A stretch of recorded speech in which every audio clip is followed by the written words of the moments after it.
بارگاہ رسالت میں ایک دیہاتی حاضر ہوا، سرکار علیہ السلام کا وصال ہو گیا تھا۔ وصال اقدس کو 3 دن گزرے تھے۔ کتنے؟ 3 دن۔ تو وہ اعرابی آیا، اس کو پتہ چلا بارگاہ رسالت صلی اللہ علیہ وسلم میں آ رہا تھا، اس کو پتہ چلا حضور کا تو وصال ہو گیا۔ روتے ہوئے سرکار علیہ السلام کی قبر انور پر آیا۔ حضرت علی اس کے راوی ہیں، اور سرکار علیہ السلام کی قبر مبارک کی مٹی اپنے سر پر ڈالنے لگا اور کہا یا رسول اللہ، میں ہلاک ہو گیا، میں نے اپنی جان پر بڑا ظلم کیا، گناہوں نے مجھے ہلاک کر دیا، برباد کر دیا۔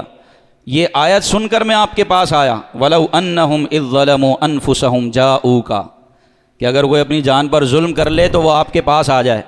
اے محبوب، آئے تمہارے پاس، جَاءُوكَ، وہ تمہارے پاس آئے، وَاسْتَغْفَرُ اللَّهُ، اور اللہ سے استغفار طلب کرے، وَاسْتَغْفَرَ لَهُمُ الرَّسُولُ، اور یہ رسول بھی ان کی سفارش کریں،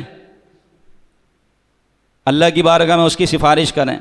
لَوَجَدُ اللَّهَ تَوَّابًا رَحِيمًا، تو اللہ کو توبہ قبول کرنے والا وہ بڑا مہربان پائیں گے۔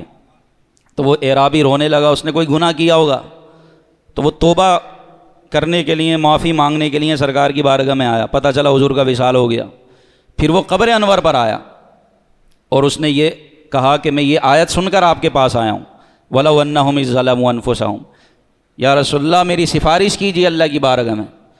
تو حضرت علی کہتے ہیں روضہ اقدس سے آواز آئی، قبر سے آواز آئی، قد غفر لک، اے اعرابی جا، تیری بخشش کر دی گئی۔ مجرم بلائے آئے ہیں جاؤ کا ہے گواہ، تو مجرم بن کر جائے بندہ، اور کتنے جرم کیے ہم نے نہ جانے، اور یہ تصور لے کر جائے کہ ایک بھاگا ہوا غلام، ایک مجرم، ایک گناہ گار اپنے آقا کی بارگاہ میں جا رہا ہے۔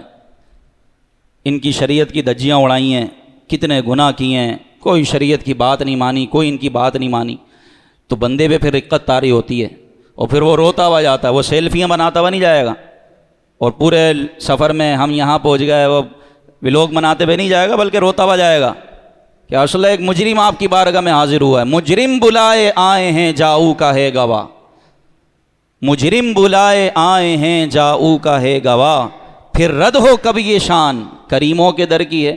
تو مجرم بن کر آئیں اور آپ کے رب نے آپ کی طرف بھیجا ہے کہ اگر ظلم کر لو اپنی جانوں پر تو آ جاؤ محبوب کی بارگاہ میں، جاؤ کا، وہ آئیں آپ کے پاس، اور پھر اللہ سے وہاں جا کر بخشش طلب کر، اللہ سے معافی مانگیں، اور حضور سے کہیں یا رسول اللہ میری شفاعت کیجیے، ہماری سفارش کیجیے گا، اسألک الشفاعۃ یا رسول اللہ۔